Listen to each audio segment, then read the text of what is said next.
What's up guys? Welcome back sa ating channel. Maayo buntag, maayo adlaw. At eto nga guys, meron na lang tayong 600 pesos sa ating coin hunting.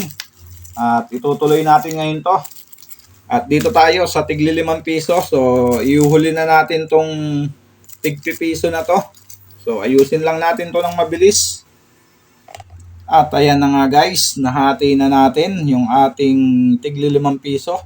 At merong halo na isang piraso na 10 piso na NGC. So ayan guys, kuha lang tayo dito ng 2.5 para sa ating coin hunting. At hindi na natin titignan yung mint year nito guys. So titignan na lang natin kung frosted ba o reverse frost. At unahin na natin itong 10 piso na isang piraso na to na 2018. So ayan, common lang siya. At dito na tayo sa tigli 5 piso na round type at may pailang-ilang nonagonal na nasasalit. And guys, umpisahan na natin yung ating coin hunting. At syempre maraming salamat sa aking mga subscriber na sumusuporta dito sa ating channel. Maraming salamat po sa inyong lahat. At ang ating next coin, so common. Next coin, common. At sana makakuha tayo dito ng frosted na 5 piso, yung 2018. So, yun yung gusto kong makuha compare dun sa reverse frost na 2019. Mas maganda yung 2018 na frosted. At syempre, may mga nakatabi na rin tayo nyan. Mga reverse frost, mga frosted, at ganda-ganda na rin yung ating nakatabi niyan. At hinihiram lang kasi natin itong barya guys sa aking kapatid. Kaya hindi tayo makapamili ng gusto nating barya. Kung ano lang yung nando doon, so yun yung kukunin natin. At shoutout nga pala sa mag-asawang Madrid. Yan. Sa bayo kong si Michael Madrid at sa kapatid kong si Rodelyn Madrid Cabiles. So, ayan. Shoutout po. Sila po yung nagpapahiram sa atin ng barya para makapag-coin hunting tayo dito sa ating channel. At pag natapos natin to ay susuli na natin to para makakuha tayo ng panibagong batch para sa ating coin hunting.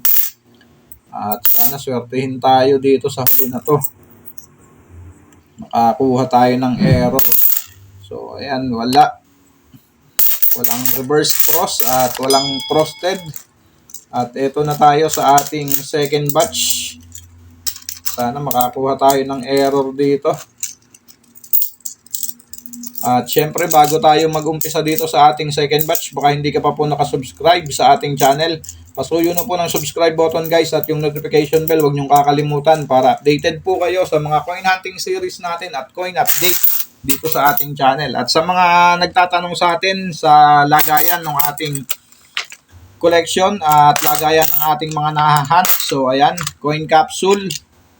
I-click nyo lang po yung lumalabas na product dyan sa inyong left side screen at madadirect po kayo sa Shopee pag pinindot nyo yan. At saka dito sa may bandang ibaba, sa may comment section ba? So, andyan dyan lang yan guys sa left side ng inyong screen. So, pindutin nyo lang sa mga nagtatanong kung saan ba nakakabili ng ating lagayan na coin capsule. So, ayan, dito natin nilalagay lahat ng mga nahunt natin na hard to find, error coin, semi-hard to find, pati yung binubuo natin na series na piso, 5 piso, 10 piso na BSP. So, diyan po nakalagay lahat yan. So, ayan. At gaya nga ng sinabi ko, i-click nyo lang po yung product na lumalabas dito sa gilid na to, sa left side, at madadirect po kayo sa Shopee. At makikita nyo ron yung iba't ibang klase ng ating lagayan na coin collection. So, ayan. At umpisahan na nga itong ating second batch. So, ayan, 2017, common. At sana makakuha tayo ng 2018 na frosted. At nonagonal, frosted type talaga ang nonagonal.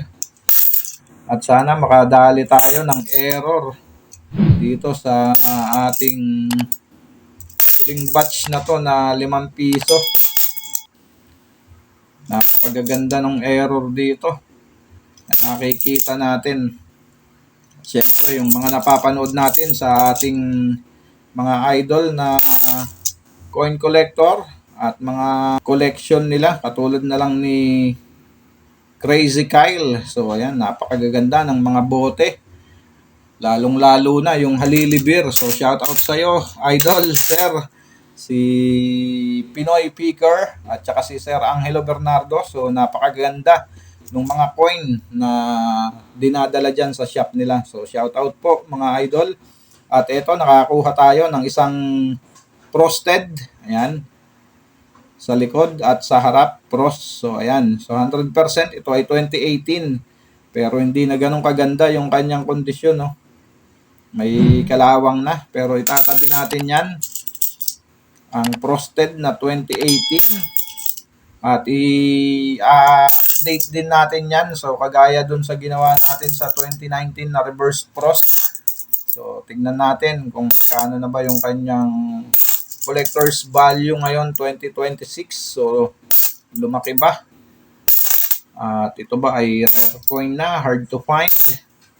Semi-hard to find. So, malalaman natin yan mamaya pagtapos natin. Kaya make sure na tapusin mo yung ating video para makuha mo yung buong detalye ng 2018 na frosted. So, kitang-kita naman agad kung frosted o hindi. So, ayan, napakaganda pa nito. May luster pa.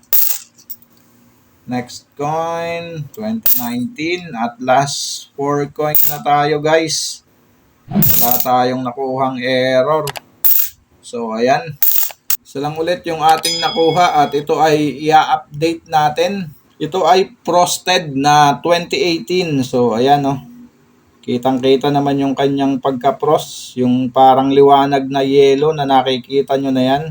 So, ayan yung palatandaan na frost yung isang barya. So, ayan. At i-update natin to. So, punta lang tayo sa ating source, guys, ang Numista. At ayan, eto na nga tayo sa Numista. At gaya nga nung una, ayan, ang kanyang composition ay nickel-plated steel.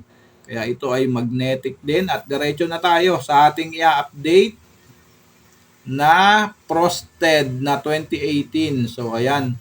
Ang 2018 ay may dalawang variation. Ayan. Yung isa, yung pinaka-common na hindi naman frost, 63%. So, napakalayo. Dito sa nahunt natin na 2018 na frosted die. So, ayan. Frosted die ang nakalagay dito at meron siyang frequency na 4%. So, napakaliit kung i-compare natin dito sa 63% na pinaka-common na 2018. So, ayan. Pero ang kanyang collector's value na nakalagay dito, sa AU condition at uncirculated condition lang ay 16 pesos. So, ayan lang yung naka-record dito sa Numista. At hindi pa na-update itong ating 2018 na frosted. So, ayan. Kumpara nyo dito sa 63%, meron na siyang 69 pesos. So, i-compare mo dito sa 4%, napakaliit nun. At masasabi nating mas malaki ang halaga nitong 2018 kumpara dun sa common. So, ayan guys, nakita nyo na yung record sa Numista nitong frosted na 2018 at hindi pa nga siya na-update. Sana ma-update na ng mga idol natin dyan na numismatist. So, ayan, 16 pesos sa AU condition at sa uncirculated condition.